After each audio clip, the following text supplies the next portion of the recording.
Hey everyone, welcome to another episode of Deep Dive. Today we have on a very special guest. This is Daniele, right? Daniele, yeah. Hi, everybody. Yeah, and he is. I actually met him at the Blockchain Oracle Summit out in Berlin over in June, and he works with ovix, which is what we're going to go over today. So that's exactly it. Yeah, so I know you're not one of the founders. How long have you been with ovix? I've been at ovix since, well, officially since May, and officially since I think I started in late March, early April. Okay. Yeah. And how long has ovix been around though? It was not much. Ovix actually launched right after I arrived. I mean, they've been building it since I believe January, and cool. The public beta launched in May, and technically it's still a public beta until we get to token launch. Cool. So yeah, and then what were you doing, I guess, before that? How did you end up at ovix? Yeah, that's a great question. It's actually a very random story. So in a past life, I was a physicist. I worked in the field of physics called condensed matter physics. I was a computational physicist. So I did a lot of computer simulations for physical systems with the objective of finding interesting things that then people that actually do experiments could apply for funding for and build the experiments and actually see the things that they were supposed to see. More specifically, I worked on like analog computing. There's like a whole like wing of physics now that is trying to figure out how to implement certain primitives used in neural networks and advanced machine learning algorithms and implement them analogically through whatever means necessary. So there's a bunch of different fields of physics that approach it from different angles. I worked from the nanomagnetic side, so from the physics of very small magnets. Yeah, so it's like computing with very small magnets. And then I mean, I've been in crypto forever. Feels like forever at least. And I was kind of getting disillusioned by academia, even though I'd always wanted to stick around in academia. And I was looking for other avenues, other opportunities, just seeing what was out there. And I stumbled through happenstance. I met the ovix one of the ovix co-founders. And initially it wasn't even like, it was just through a friend. We just spoke for an entire afternoon. And then months later, I was applying for, I was just sending out random applications around just to see what like the value was in the market for someone with a skill set, I guess. Because I'd been in academia my entire life. I literally had like no idea of what is the market value. What was my market value in the real world. And I think I was applying for a position at a hedge fund that the ovix co-founder actually knew some of the people there, and he found out I was applying for something. So he's like, "Wait, so you're not gonna stay in academia?" And I said, "I don't know. I'm just like kind of looking around." And he said, "Well, let me try to make you. Let's try to convince you to come work in a crypto startup." And I like the idea because, like I said, I've been in crypto for a very long time, and I like DeFi, and I was. The idea of being at the center of the action and just seeing stuff happening, and it's in the middle of a bear market, which is something that's scary as much as it's exciting. Just felt like if I was going to take a gamble at some point while leaving academia, it seemed like the right gamble to take. There you go. Yeah. No, I don't know if you ever listen to Peter Thiel talk. One of his things he talks about is like the brain drain, how like the finance sector has grown so large that we pull all the people out of hard sciences and everything like that, and there's no one smart working on hard sciences, and he was talking about you were now I guess so. No, yeah, I know exactly the talk you're talking about. Yeah, I guess so. But then again, I mean, sticking around academia is quite brutal because you basically get the same job insecurity that you get working for startups with like a fraction of the paycheck, and you don't get to choose where you live, so you just kind of, I don't know, it's not particularly fun, especially after you've gone through the postdoc cycle a couple of times and you witness like the politics behind it. I mean, some people are really good at playing that game, great for them. It wasn't really my thing. Cool. At some point all the magic of science just got kind of like, someone told me that Santa Claus didn't exist anymore, so it's just, fuck it, Yes. All right, so back to ovix. Yeah. We got so you guys I guess launched a public beta, but it's live now. It's live. It's live. It's live. There's funds on it. I think we have a TVL of I think it's like $8.5 million or something like that. Something and you're on Polygon, correct? And we're on Polygon. We're deeply ingrained in Polygon. Yeah. Okay. Well, yeah. I mean, I think quickly we can just sort of whiteboard out how it works, and then we can kind of Absolutely talk about some of the pros, cons, and decisions you guys are making along the way. Yeah. So I guess what's your logo? It's like sort of like a half circle with it's like a half circle shaped with like these like hexagonal thing. Actually, we're actually like revising some of this stuff because we got a cease and desist letter from the CVOE for ovix that has the letters VIX in it.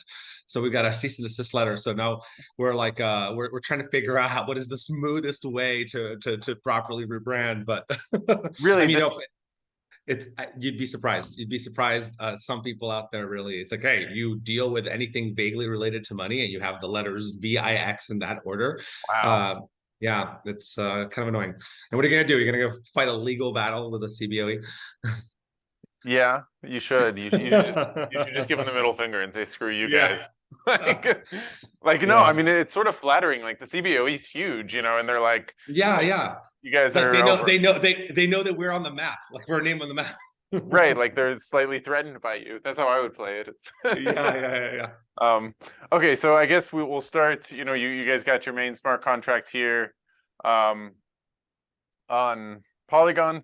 So what would be like an end user?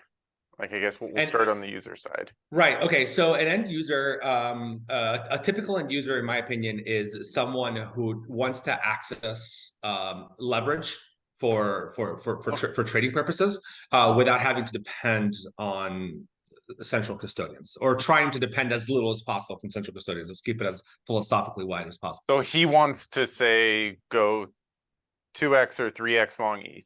That would be... Exactly. Yeah. Or go 2x, 3x long ETH versus some other asset, or something even a little more refined. You could potentially choose, for example, I want to go like long ETH versus the dollar. However, I'm not going to just borrow a single dollar stable coin. I'll borrow all the dollar stable coins, because then on top of me being long ETH, I also, for free, I get the potential a DPEG lottery ticket, right?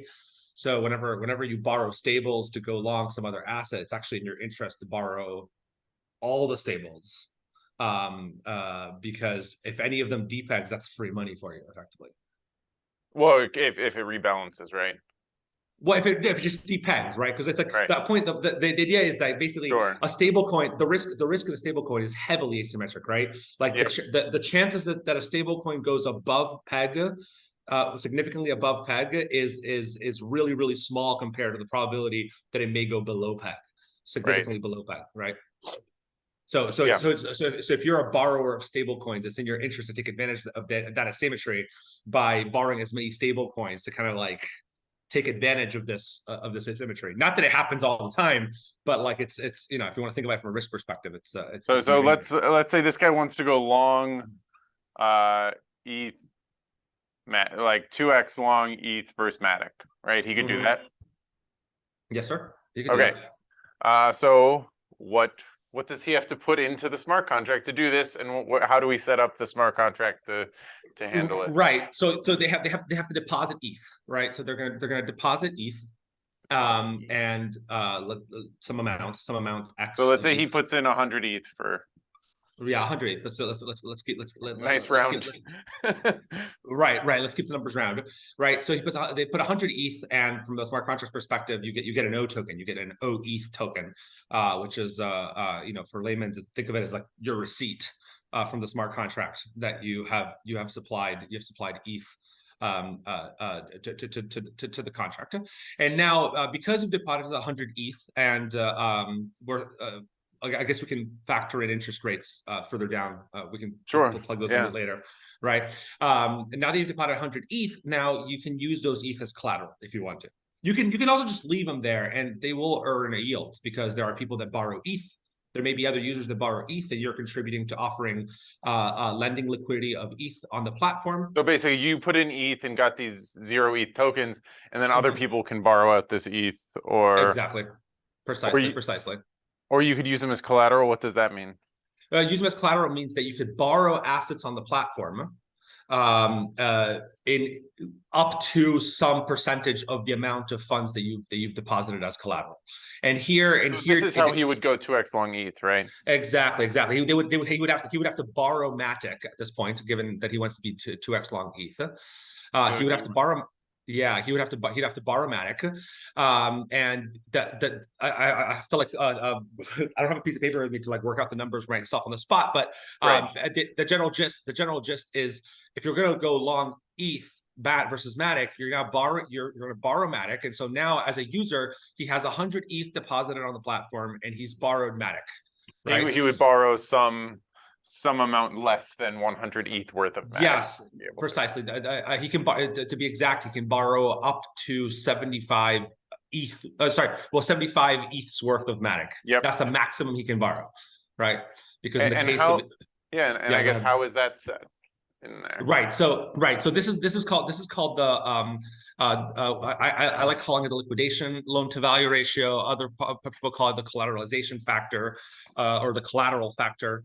And this is a protocol parameter that is asset specific. So different assets have different collateral factors. So I'm guessing stable coins are like 1-to-1. No, well, not 1-to-1. No, stablecoins are 80%. Have a collateral of 80%. Yes, and then the idea is the following. Just before I explain how we choose these parameters, because they are parameters. Think of them like magic numbers that go into the protocol, right? Like there's some obvious way of choosing them, right? Like they have to be chosen based on safety considerations. So the general gist is that I can't let you borrow as much money as you put in as collateral, right? For the simple reason that what you just borrowed could potentially immediately go up in value after you borrowed it. And now if you don't pay it back, and remember, if you borrowed Matic, someone else on the platform is depositing Matic that you are now borrowing. Right. So the example here would be like, if this goes up to being worth 150 ETH worth of Matic, doubles in price, you're just never going to put the Matic back. Yeah, you're never going to put the Matic back. You're going to say, you know what? That sounds like a really good trade to me. I'm going to keep my Matic, and the protocol is stuck with figuring out how to close that hole, right? So the idea is that just because of this, you can't let users borrow as much asset as they deposit as collateral. There has to be a buffer. And the reason for this buffer is that I need the protocol, or better, the liquidators that participate in the protocol. They need to be given like a buffer window to be able to perform what's called a liquidation, to like call a liquidation on you if need be, right? So in the case of ETH, you can't borrow more than 75 ETH worth of Matic. If at any moment the Matic that you borrowed is worth more than 75 ETH worth of Matic, which can happen simply because of price fluctuations, right? Yep. So like I could borrow 70 ETH worth of Matic initially, which is entirely allowed by the protocol. But then let's say a Matic pumps in price versus ETH, and now the Matic that I borrowed is worth, let's say, 76 ETH. Then at that point you are liable for liquidation. And what this means is that a liquidator, I guess, is this a liquidator? This is Lucy the liquidator. Lucy the liquidator. Lucy the liquidator is allowed to perform the following operation. She can repay a portion of your loan. Okay. And if why just a portion? Why just a portion? So this is where we get into another magic parameter, which is the closing factor. Okay. So the closing factor is how much of a loan can a liquidator repay at once. Now, there is no real reason for why the closing factor can't be as high as possible. Okay. A closing factor of 1 effectively means that a liquidator can repay your entire loan at once, all at once. Okay, and there's nothing wrong with that from a purely logical perspective. The protocol would work totally fine. There's no significant risk from offering such a high closing factor. Well, I think in like a maker type system, there isn't a closing factor, right? Right. No. Yeah. Right. So the problem with having high closing factors is just from a user experience perspective. Okay. Like you borrowed 70 ETH and now there's been like an absurd price spike that just knocked it up to 76 ETH. And just because of this unlucky price spike, someone comes and liquidates your entire portfolio. Now, up to this point, you'd say someone, based on what we've just said until now, someone would say, okay, but what's the worst thing that happens? Someone repays my loan. And then what? Okay, well, and then that money comes out of your collateral, right? But it isn't paid one-to-one. There's a bonus that's paid to the liquidator. This is called the liquidation incentive, which is a third magical number of the protocol.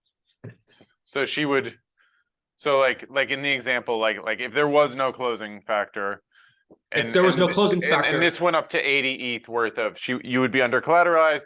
She would grab 80 ETH worth of Matic, put it back in the pool, and then she would get 80 ETH worth of the Ethereum plus a liquidation incentive. Right. So right. The only thing I would correct to what you just said is this scenario that you just painted, the user is actually over collateralized. Yep. No, he still is. So he would still have his 20, almost 20 ETH worth in there. Yeah, exactly. So there are no insolvencies. There's enough collaterals to cover the value of loans. A user becomes insolvent when their loans are worth more than their collateral, and that's something that you never want to happen in a DeFi lending market. Because in the real world, it's possible. These are called under collateralized loans. In the real world, it's possible. And the reason why it's possible is because when you get a loan in the real world, you have to show your ID. It's done through KYC, AML. People know who your next of kin is. If you don't repay your loan, they'll come after your next of kin. The law will figure out a way to extract its pound of flesh to make up for the loans that you're not repaying. In DeFi, this is not possible. Right, it's just a bunch of internet anons that meet up that effectively interface with each other through a smart contract protocol, right? And so you can't effectively you can't depend on any of them to repay the loan. There's no legal framework that you can turn to in case someone doesn't pay back your loan. So it's really important that in DeFi, for lending market to work, it needs to be over collateralized. In other words, all users that borrow cannot borrow more than what they deposit as collateral. And that's again, it goes back to the collateral factor. The reason why you have a collateral factor is precisely this. It's you choose, the protocol chooses how much lower than the collateral you put in are you allowed to borrow. And this would presumably have to do with the volatility of Matic basically versus ETH, right? So you would say... Yeah, precisely. So if you think about it in terms of trade-offs, because everything is a trade-off, any parameter in a protocol is a trade-off. The trade-off is if I offered a very high collateral factor, I make capital on the platform more efficient, which is great for user experience. Like you can leverage your collateral very, very efficiently. The downside of that, though, like as we said, is that it's really easy for you to become under collateralized if I have very high collateral factors. So the collateral factor is set to establish this buffer zone that can effectively absorb price volatility, cross price volatility between the two assets that you're borrowing and lending. In this case, ETH Matic price volatility, or Matic ETH price volatility, depending how you want to think about it, such that there is enough time for liquidators to potentially come in to liquidate you before you become under collateralized, before you become insolvent, right? So that obviously you could set the collateral factor to 0 and you will never become insolvent, for the simple reason that if your collateral factor was 0, you can't borrow anything. Right? It's like, I will let you borrow 0% of the money that you put in. Fantastic. Nobody's getting, the protocol will never become insolvent, but why are you even bringing money to the protocol at that point? There's no capital, like there's no reason for me to deposit money in the protocol. So there's this, so the collateral factor effectively tunes this trade-off between risk, protocol risk, and capital efficiency. The capital efficiency attracts users, and the protocol risk is what the protocol has to figure out how to manage as efficiently as possible. So in this collateral factor, do some protocols not even have a collateral factor? I mean, all major lending protocols have a collateral factor because Okay. because you can't have a collateral factor at one without some external really stringent safety trigger of some kind. Well, this is sort of the goal, to have, like, so like a stable coin, for instance, like you would want efficient use of capital to where this is as close to just 100% as possible. Exactly. Yeah. Exactly. And then this was kind of the reason, like, Maker, for instance, would put like USDC in there, correct?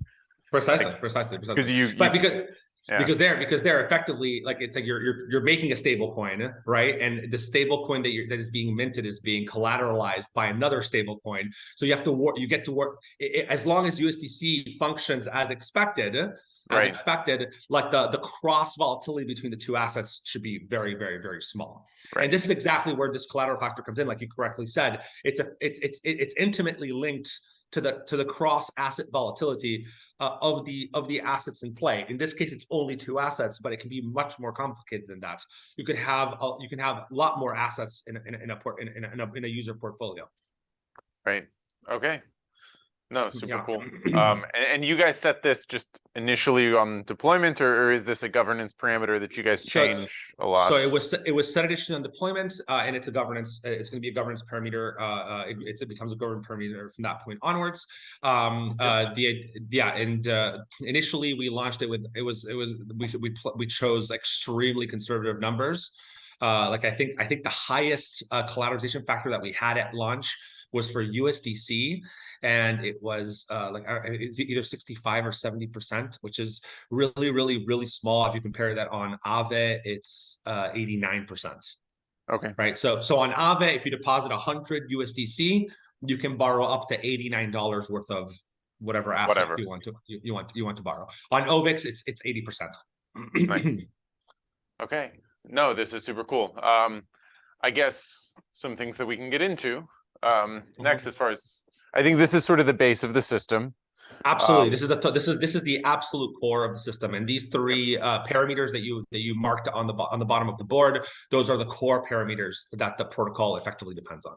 Yep. And I guess the one question would be, how would we go 2x or 3x or 4x on this? Right. This, if you're just borrowing Matic at once and based on the price, that's just 1x, right? Yeah. Well, no. 1x would be if you just bought ETH with your Matic. That would be 1x. Oh, so you're going long ETH. That's right. Yeah. Sorry. Yeah. So if you want to go 1x long ETH, that's equivalent to just being spot positioned. So spot position, right? So your money would be on. You would buy ETH and not hold any Matic, and that would be you being 1x, right? Sure. To go 2x, you effectively need twice the exposure. You need to magically have 2 times as many ETH as you would have had through just the spot exposure. So for that, what you would do is you would borrow Matic. You would use ETH as collateral. Yep, and then you would borrow the Matic, and then you would go buy Matic.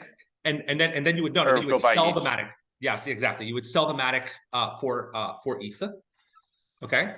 And I need a piece of paper to do the math on this, but let's just do round numbers just to give ballpark estimates, right? So let's say you borrowed 50 ETH worth of Matic.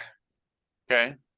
Right. So you borrowed 50 ETH worth of Matic, and you swapped them immediately for ETH. So now you effectively own 150 ETH. Yep, and then you would put it back in. Well, you can, that's your choice. You can do that or you can't. Like that's up to you, right? But like just initially speaking, like after the moment you swap out the Matic, you effectively have, if you think about having your own personal balance sheet of assets and liabilities, right? If you own 150 ETH and you owe 50 ETH worth of Matic at that moment. Yep. Right now, what happens is that if let's again, just to keep the numbers round, okay, let's say Matic ETH prices drop by 50%. Let's just keep numbers round, right? Then what happens is that now on your liability side, on your liability side, you're not going to owe 50 ETH worth of Matic anymore. You only owe 25 ETH worth of Matic. Right, and you have 150 ETH, so you're good. And you have 150 ETH. So effectively, you've earned 125 ETH. Right. You've earned 25 ETH. But the point is that if you were to close your entire position, you would now hold 125 ETH. Yep. Right. So had you initially just had your money in Matic, right, you would now have 50% less of your money. But because you bought 100 ETH, and had you just held 100 ETH, now you would let's keep everything denominated in ETH, obviously. Yep. Because you bought 100 ETH, you now hold the same amount of money that you had initially. And by borrowing 50 ETH worth of Matic, swapping it for ETH, now you have 125 ETH, which means you've made 25%.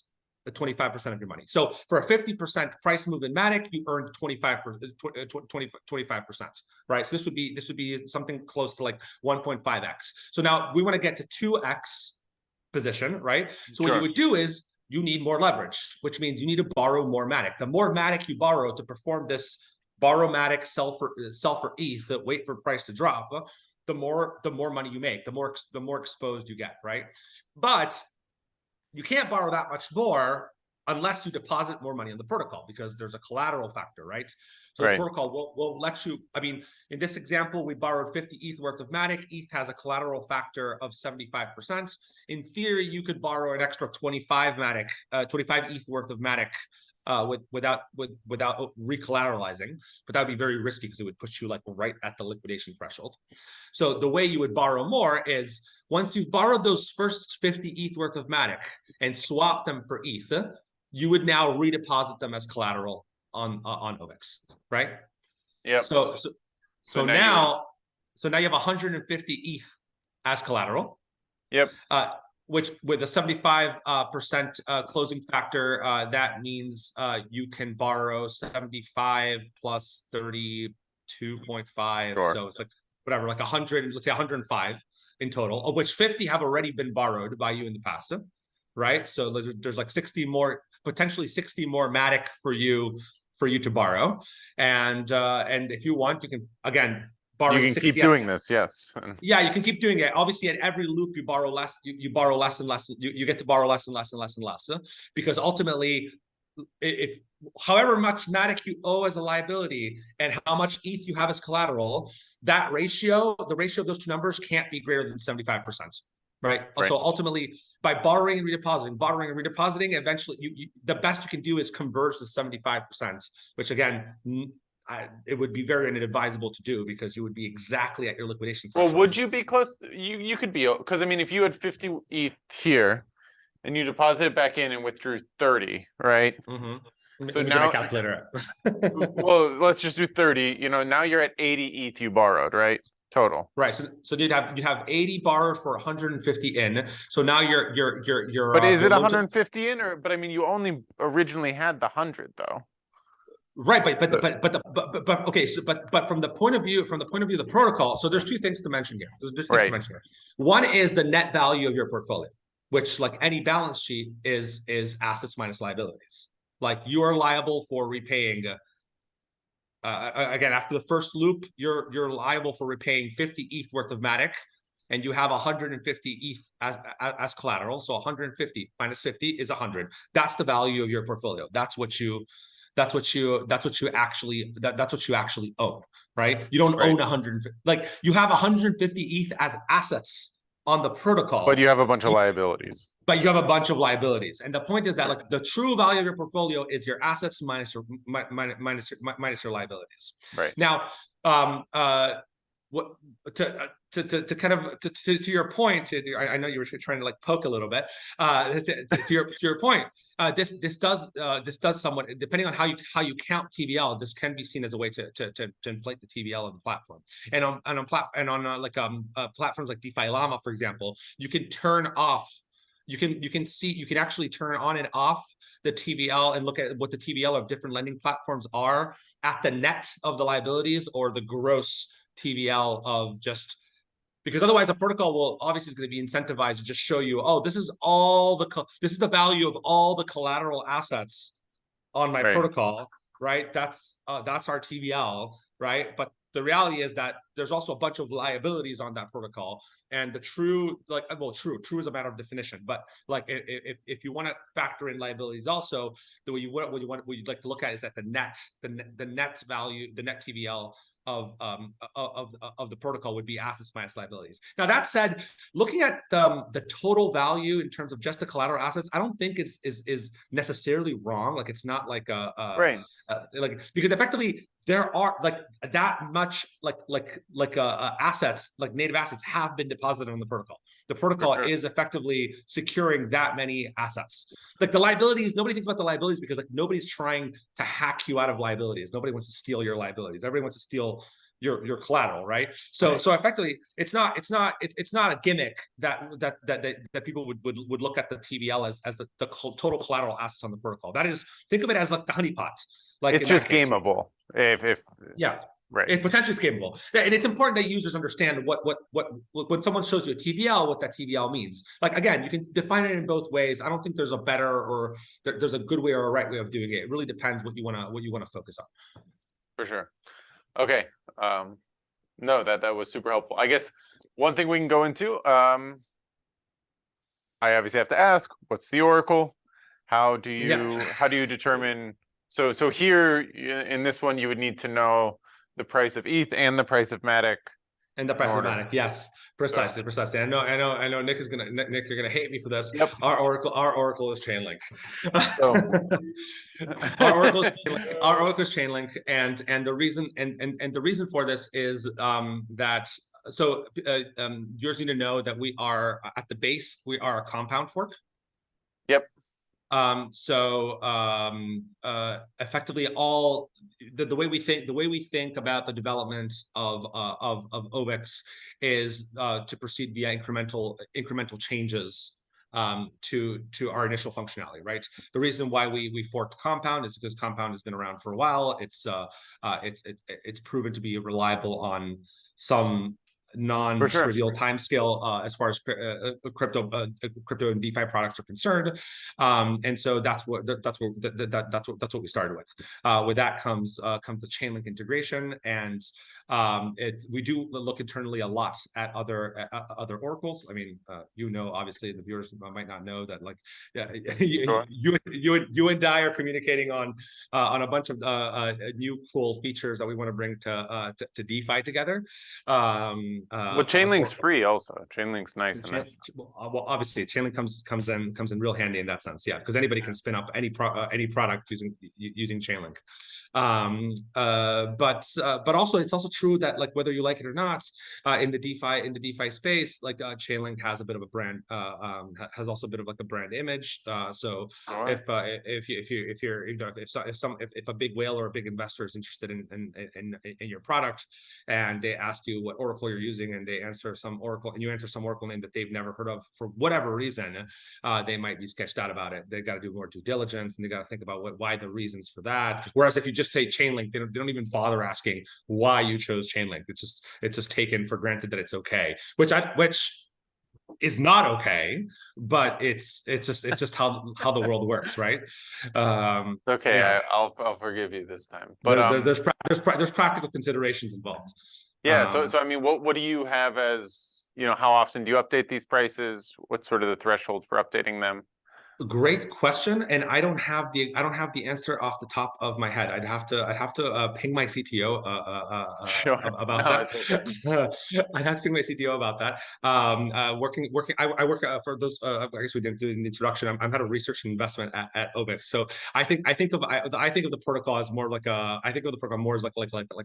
like an animal, and I try to find I try to simplify it as much as possible while still retaining salient features to try to make sense of risk on it. That this doesn't mean that I handle all the risks or that I consider all the risks, right? Like there could be, God knows, there could be a smart contract bug somewhere, and that's not my prerogative. My prerogative is to think about the well, at least in layers, in priorities, if I have to prioritize them, my utmost priority is to effectively have a clear understanding of the mechanical logic of the protocol and what risks that carries with it. This doesn't mean that like obviously like what oracles you're using is also contributes to the logic and introduces risks, but for reasons that we've just said, I would classify those more as I guess infrastructural risks, like more existential risks, and more code-based risks, if you will, but in terms of like how you integrate with these with oracles and whatnot. But not that these things aren't important, they're just like more outside of my focus. Yeah. I guess we can go. Next question on sort of a similar topic that you might not be as involved in. You know, like what I know you guys do have a token. What is sort of the role of the token, and the role of the token is still being fully fleshed out for a number of reasons. Okay, so the token. So we've launched in August. We launched our pre-mining incentives. The token has not been launched. It will be launched, but it has not been launched. So effectively, think of it like if some protocols just do token airdrops, we just want to keep track of who's using the protocol, and instead of just doing like a random airdrop, have people see what they're effectively accruing in pre-mining incentives, if you will. Now, why is the token not launched yet? Why didn't it launch immediately with the protocol? There's a bunch of questions that can put along here, and this is a subtle question to answer for the following reasons. So one. You need to have a stable tokenomics launch token. I know in the DeFi space, people think that any monkey can launch a token, and any monkey can launch a token, like in terms of like mechanically speaking, any monkey can launch a token. But to launch a token and expect it to not be a scam token, to have if you want a token to at least try to have some sort of value for the people that engage with it, you got to figure out a way to give this token utility or value of some kind. Utility is a kind of value, right? The way we see it is if you are a successful protocol, and as a protocol you create a revenue stream for the protocol, think of it in terms of like generation of protocol owned liquidity. So right? you could have like some fee here and then some fee here. No, the fee comes entirely from the borrower side. So the fee would be, I guess, when he's borrowing Matic.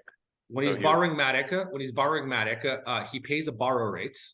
Okay. Borrow rate. And he pays a borrow rate, which is a function of how much the Matic market is being utilized. And we can go into if a lot of people are. So no, it's not a matter of people. It's a matter of how much Matic is being borrowed versus how much Matic is available on the platform. Right. Well, in the same way, so he put ETH on. So by putting his ETH on and getting this OETH token, if people are borrowing ETH, he would get paid for that, right? Precisely. So people that borrow ETH, they're paying a borrow rate, and of this borrow rate, the protocol takes a cut of the borrow rate, and the remaining just goes to the lenders. Yep. Right. So that's the general business model for a lending market, right? Like you have this fee that borrowers pay to the lending market, and this creates protocol owned liquidity, right? And the way you make so protocol liquidity, great, okay, fantastic. Now you want to launch a token, right? What does a token represent? First and foremost, right? So a token represent, at least in DeFi, should represent your participation, your ownership of the protocol, if you care about governance, your interest in the governance and the development of the protocol, whatever it is, it doesn't matter. The point is that the token, in ideal terms, the token represents like your share of, like your mind share, your presence share of the protocol, right?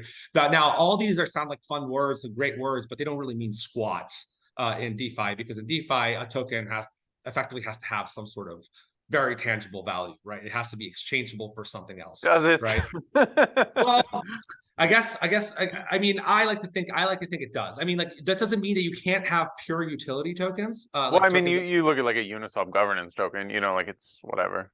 Right. That's a period that I would say that's a pure that's a utility token. Like in a sense, like if you think that participating in the governance process of Uniswap has value to you, Right.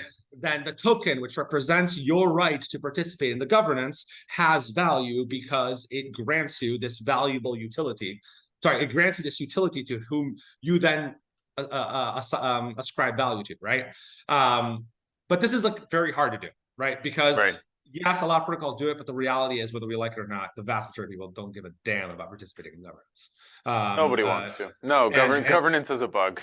yeah, no, and also, if you look at it, like, if you were like if we were to do like the governance Gini index across protocols is atrocious. Like on average, on average, like protocols governance is effectively controlled by like 5 addresses at most, kind of thing, right? Well, I mean, Like it's the exchanges can yeah, control yeah, everything. it's whoever has the most tokens, which, like you correctly point out, a lot of times it's the exchanges. So then putting aside governance utility, again, not that I want to shit on people that like really believe in governance Do it. utility. It's That's okay. great. That's great. No, it's great. It's, I mean, like, it's like if to be honest, like if someone, like, you know, if someone like really managed to prove sorry, not prove, to create, like, if someone managed to create a community that was so like a well entwined and engaged in protocol governance, I would be like really proud of it. I'd be proud of seeing it. Like it would be something that I would love to see. Like, you know, I wouldn't disdain it. It's not something that, like, no, that's fair. It's not that I don't think it has value. I just think it's really hard to create value that way. So then what's the next thing? The next thing is you have to create some other expectation of value, and unfortunately that comes down to monetary value, right? And the way you create, and this is kind of, now it gets to the point where it's hard even to use the words to talk about this, because we work in a space that is lives in a gray zone from a regulatory perspective, and anything, almost everything that is termed in the form of proceeds or whatever, or generated revenue or whatever, that is somehow shared with users of whatever kind, like, you can fall into a registered securities legal issues in a split second, right? And this is kind of sad. I personally think it's really sad, but it's unfortunately it's the way the world works right now. It's just the state. It's a state of the matter, because I mean, in DeFi, it's technologically trivial to stream revenues to token holders.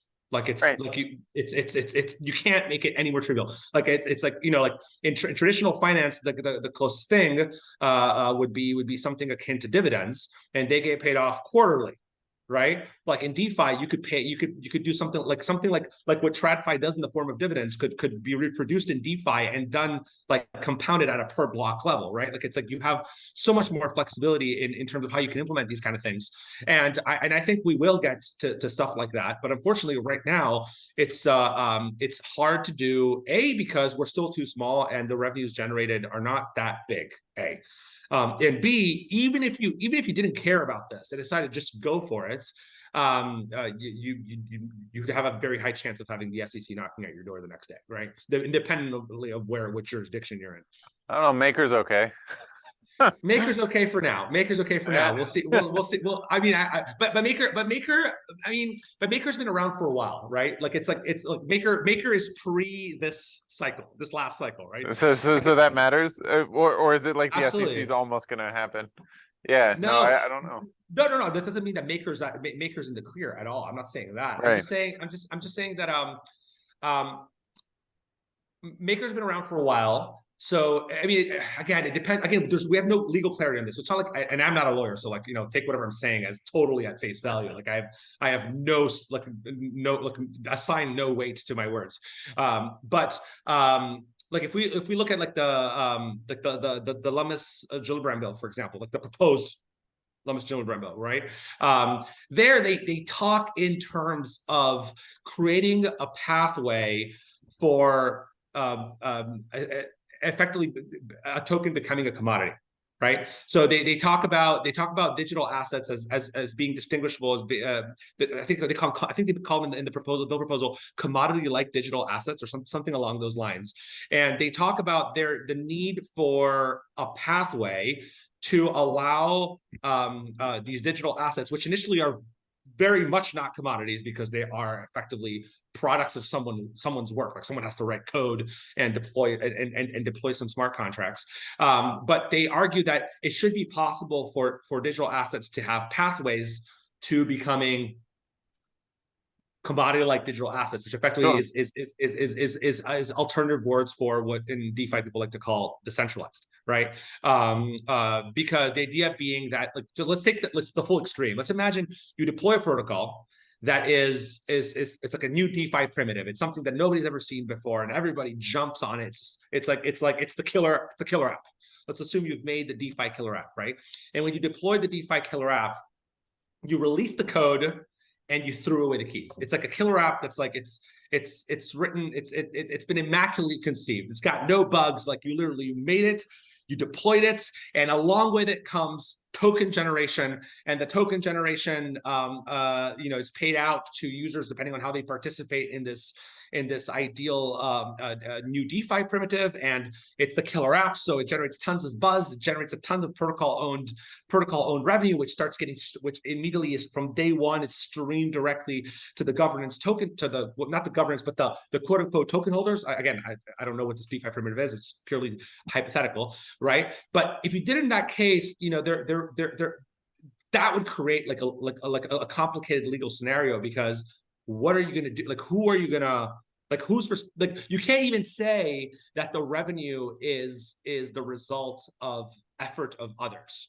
because others never gave you anything. Others just deployed a contract, and this contract does what it does, and it generates revenue without anybody else like mechanically, like fine tuning or tweaking or upgrading it or modifying it. And that would create, like, if that existed, that would create like a very interesting like legal precedent where you guys should do that. You guys should. I mean, that's whatever. That is the holy grail, good. right? Go for it. That is the holy grail. But the reality is that 10 years on, like, aside from maybe Satoshi, but really not even him, we still have to see an ideal example of an immaculately conceived protocol. Sure. that doesn't require any in error like corrections.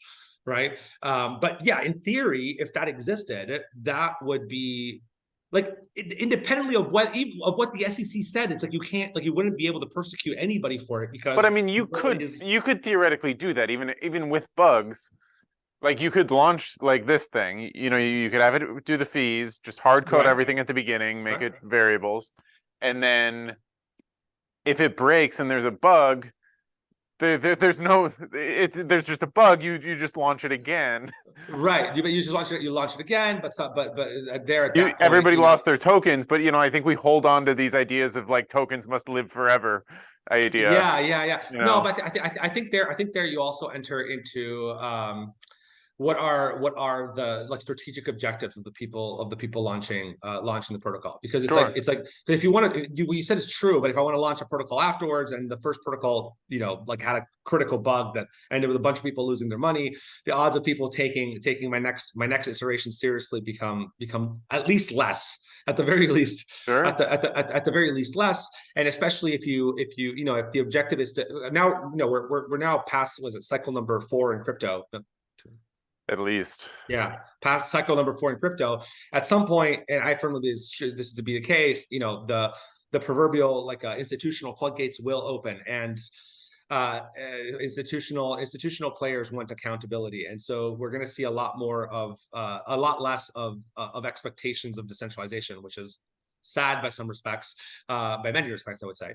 But also it's kind of someone's got to do it to onboard these people. And I would argue that in this context, I think what may matter more is to like fully flesh out and experiment like DeFi primitive mechanics, such that you effectively become the prior literature on the topic, as much as possible for when these bigger players come in. Because think about it, even think about it from something like let's throw an example that everybody hates, like CBDCs, right? Like if and when, and I think it's more of a when than an if, the CBDCs get launched by major governments. What kind of rails do you think they're going to be running on?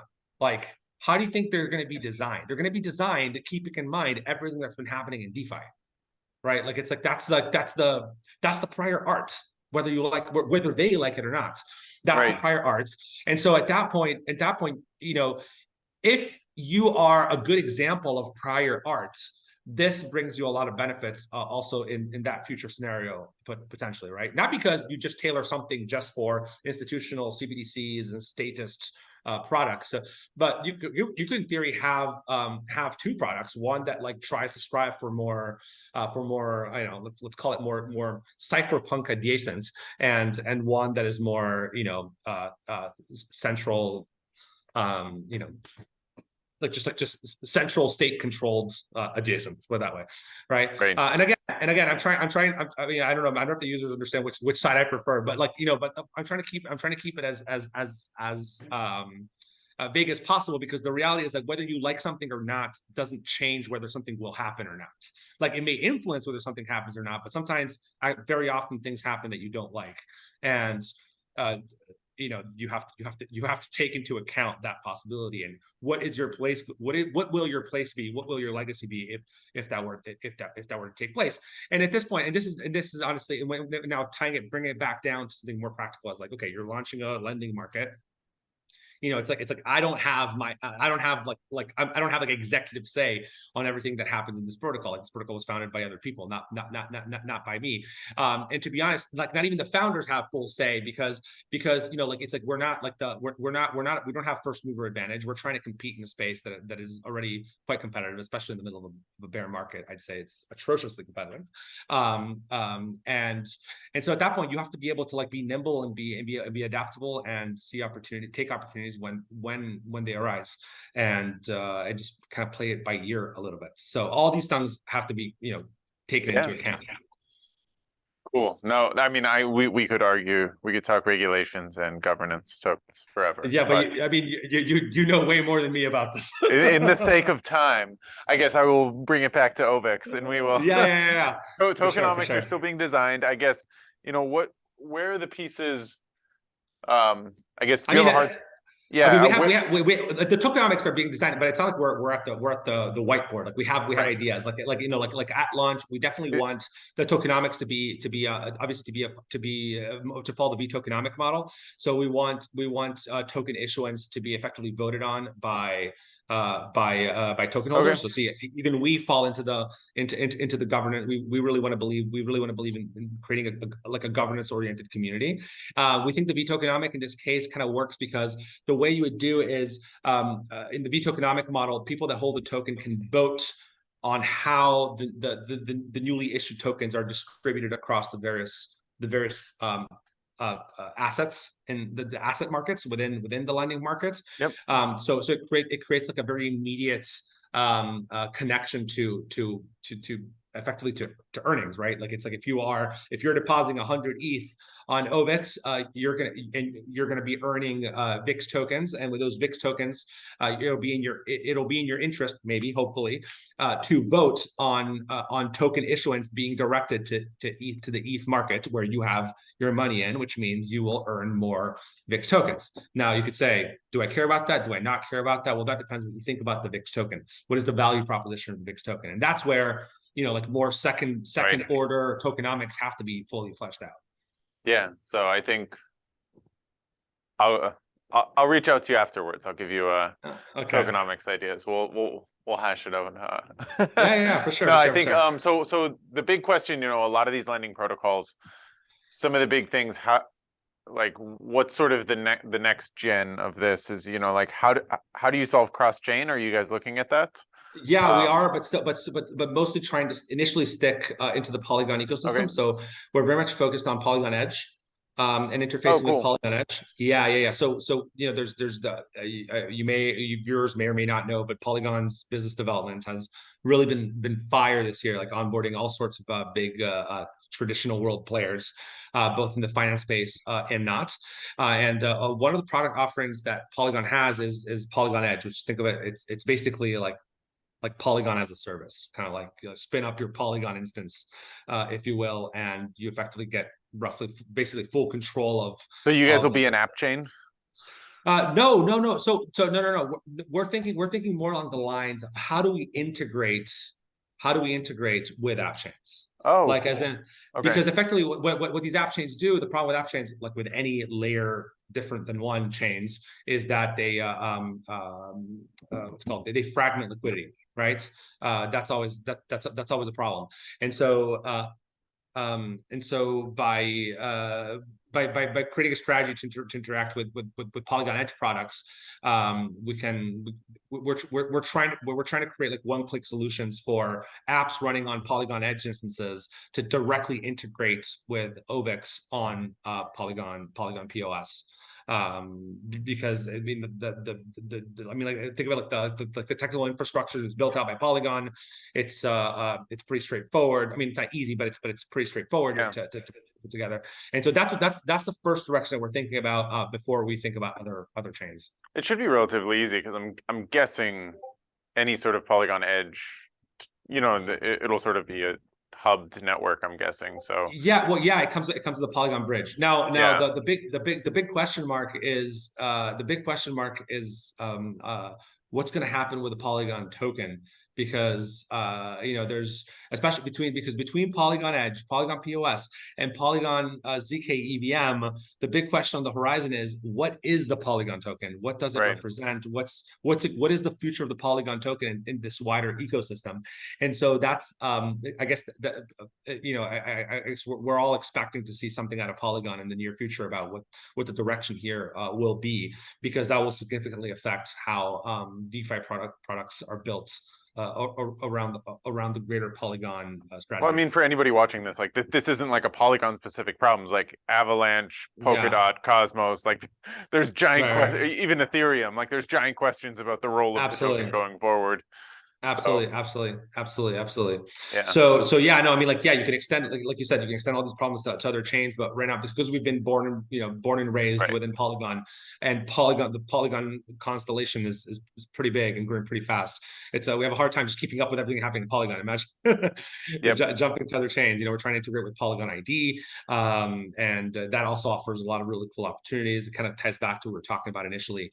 You know, if you want to offer under collateralized loans at some point in the future on chain, you gotta bring in identification and, like we said, KYC, AML, adjacent. Oh man, don't do it.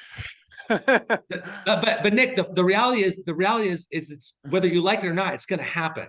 Right, it's gonna happen. I know. I'm pushing. Let's get the decentralized stuff done first, and then we'll. But the reality is that the decentralized stuff will actually get done last, right? Because the decentralized stuff has to be done very carefully. Like the centralized, let's, you know, all the centralized, you know, Game of Coins, all the centralized Game of Coins is straightforward to do, right? Because it's like, if anything goes bad, you fix it, right? It's like what's the worst that could happen? You know, like, it's the worst that could happen is whatever the regulator says it is, right? Whereas building complex building complex decentralized on-chain products is way harder.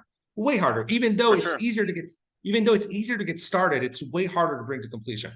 And I mean, I guess you could consider it a win if ultimately even the centralized products are on the public infrastructure networks of Ethereum and stuff. That would be a huge win for the space. Absolutely, so because the way you think about it is that it lowers the barrier to entry to the decentralized products. Like, think about using crypto 7 years ago versus using like crypto like after NFTs were invented. Like, it's like think about like you're a 13 or 14-year-old, right, in the last bull cycle, and you started like playing on the internet trying to get free NFT drops. You got some, you know, whatever city NFTs, not even worth anything, but you've been collecting NFTs. But to do that, what did you have to do that? You had to, like, I don't know, maybe install a MetaMask wallet. You had to like go to OpenSea. see, maybe you learn how to pull NFTs from different chains. So you learn how to do like move your NFT token, your NFTs across different chains.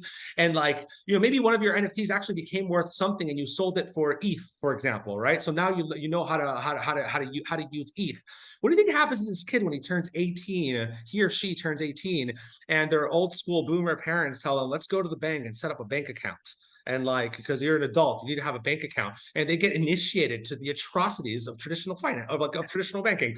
You know, it's like you by with something as stupid as sorry, I don't want to offend anybody, but with something as potentially silly as an NFT, you've created a new crypto user, right? And this right. Like, and for this crypto user, using more advanced on-chain products becomes trivial at that point.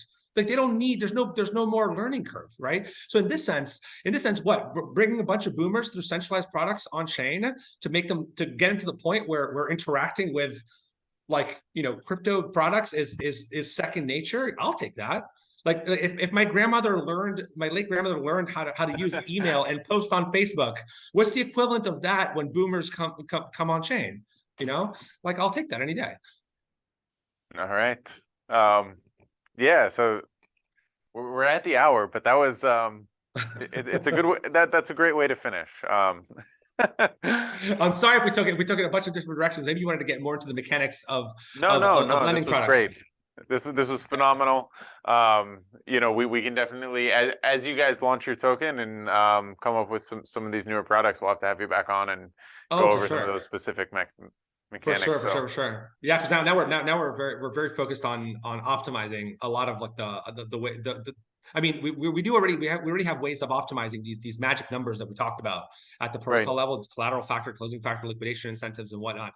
But there's like a lot of subtleties that come out of how you play with them and how you tune them. And there's actually a bunch of risks that come out of keeping them static and not having them react to what's happening and how the protocol is being used. So there's a lot of work to be done, a lot of research to be done, and, you know, happy to be here and enjoying it. Super cool. Well, where can people find out more? I mean, obviously, zerovix.com, or you can find me on Twitter. I'm at Pesto Papa. My DMs are open. Drop me a line. Awesome. All right. Yeah. Thank you so much, Nick. See you. Bye-bye.